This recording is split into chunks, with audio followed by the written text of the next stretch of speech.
Hi everyone, welcome back.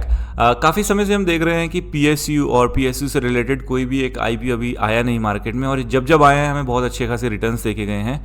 एक IPO है जो कल ओपन होने जा रहा है, जो कि 7 जनवरी 2025 को ओपन होने जा रहा है। एंड इनका एक मेमोरेंडम ऑफ अंडरस्टैंडिंग है एक पीएसयू स्टॉक जो ऑलरेडी मार्केट में लिस्टेड है, रेलटेल नाम से।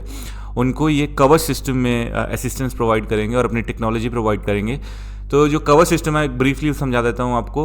हमने 2024-23 के एंड में भी काफ़ी सारे रेल एक्सीडेंट्स देखे अनफॉर्चुनेट, जहाँ पे ट्रेन्स आपस में कोलैप्स हो जाती हैं और ट्रेन्स ऑफ ट्रैक हो जाती हैं। तो ये कवर सिस्टम जो एक है, ऐसी टेक्नोलॉजी है, रेलवेज़ को सिग्नल प्रोवाइड करती है in this kind of scenario, जहाँ सामने ट्रेन सेम ट्रैक पे है तो ये अपने आप ऑटो स्टॉपेज वगैरह पे चले जाती हैं ट्रेन्स। एंड ऐसी टेक्नोलॉजी में ये मेमोरेंडम ऑफ अंडरस्टैंडिंग साइन करना इनका रेलटेल जैसे एक वेरी वेल एस्टेब्लिश्ड आईपीओ या कंपनी के साथ एक अच्छी साइन है इस पर्टिकुलर कंपनी के लिए। ये कंपनी खुद तो बहुत ज़्यादा पुरानी नहीं है, 2015 सितंबर में इनकॉर्पोरेट हुई है, बट जिस हिसाब की टेक्नोलॉजीज़ और जिस हिसाब के प्रोडक्ट्स वगैरह में डील कर रहे हैं, ये बहुत ही यूनिक है। और लाइक अगर हम इसको देखें लॉन्ग टर्म के हिसाब से भी, उस हिसाब से भी ये सेगमेंट हमेशा ही एवरग्रीन लग रहा है। तो इस कंपनी का नाम है quadrant future tech limited. IPO कल ओपन हो रहा है, जैसे मैंने आपको बताया 7 जनवरी को। बड़ा ही डिसेंट साइज़ का आईपीओ है, 290 करोड़ के आसपास का आईपीओ है, जो पूरा का पूरा फ्रेश इशू है। और इन्होंने जो प्राइस बैंड रखा है 10 रुपये का फेस वैल्यू है, एंड 275 से 290 रुपये पर शेयर का प्राइस बैंड रखा है। तो हमें अप्लाई करना है तो 290 पे ही अप्लाई करना है। 50 शेयर्स का लॉट है, 14,500 रुपये की हमारे को इन्वेस्टमेंट चाहिए एक लॉट के लिए रिटेल कैटेगरी में।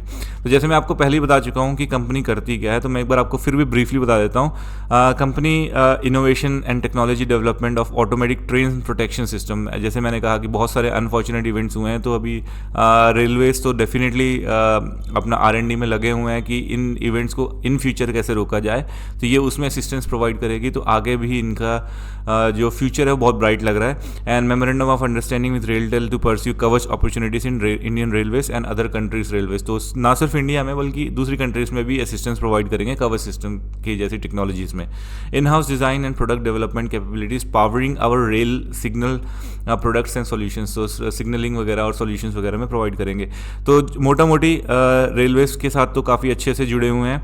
जो इनका अदर सेगमेंट है वो है advanced cable manufacturing technology that meets strict standards of railways, naval defence, renewable energy and electric vehicle sectors. तो इन सेक्टर्स में भी हैं जहाँ पे ये केबल्स मैन्युफैक्चरिंग करते हैं, जो बहुत डेफिनेटली इनके स्टैंडर्ड्स बहुत हाई होते हैं इन पर्टिकुलर जो इंडस्ट्रीज़ हैं उनमें। रेलवेज हो गई, नेवल डिफेंस हो गया, रिन्यूएबल एनर्जी हो गया, इलेक्ट्रिक व्हीकल सेक्टर हो गया।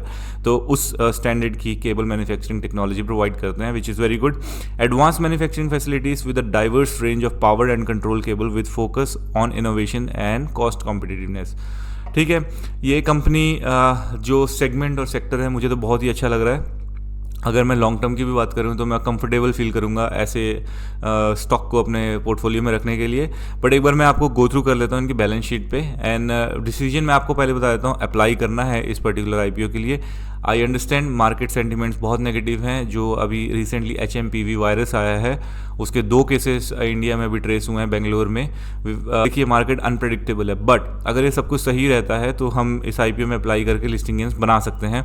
नहीं भी लिस्टिंग गेन्स बनेंगे तो लॉन्ग टर्म के लिए मुझे बहुत कंफर्टेबल लग रहा है इस पर्टिकुलर सेगमेंट में ये आईपीओ। तो एसेट्स गो थ्रू कर लेते हैं। एसेट्स इनकी 2022 में, 2015 में तो इनकॉर्पोरेट ही हुई हैं, 2022 में 112 करोड़ के आसपास की एसेट्स थी। सितंबर 2024 का जो क्वार्टर है उसमें 149 करोड़ के आसपास की एसेट्स है। तो एसेट्स में स्लोली एंड स्टेडली ग्रो किया है इन्होंने।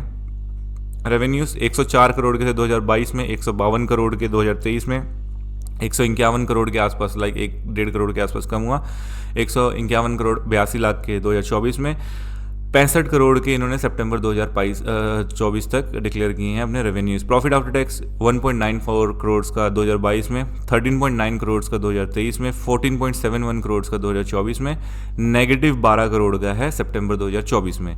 इसका रीज़न हम देखने की कोशिश करेंगे कि ये नेगेटिव क्यों हुआ है। और जो रिजर्व्स एंड सरप्लस 5 करोड़ 2022 में, 2024 आते थे 34 करोड़ के रिजर्व्स एंड सरप्लस हो गए। सितंबर 2024 में जो इन्होंने रिजर्व्स एंड सरप्लस डिक्लेयर किए हैं वो 4 करोड़ 18 लाख के हैं।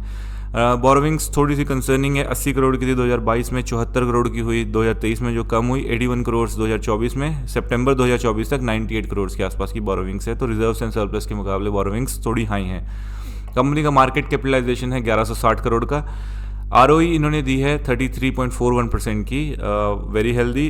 ROCE 26.12, debt to equity high है 1.86, रिटर्न ऑन नेटवर्थ है 33.41, पैट मार्जिन है 9.6% के, and price to book value 19.73।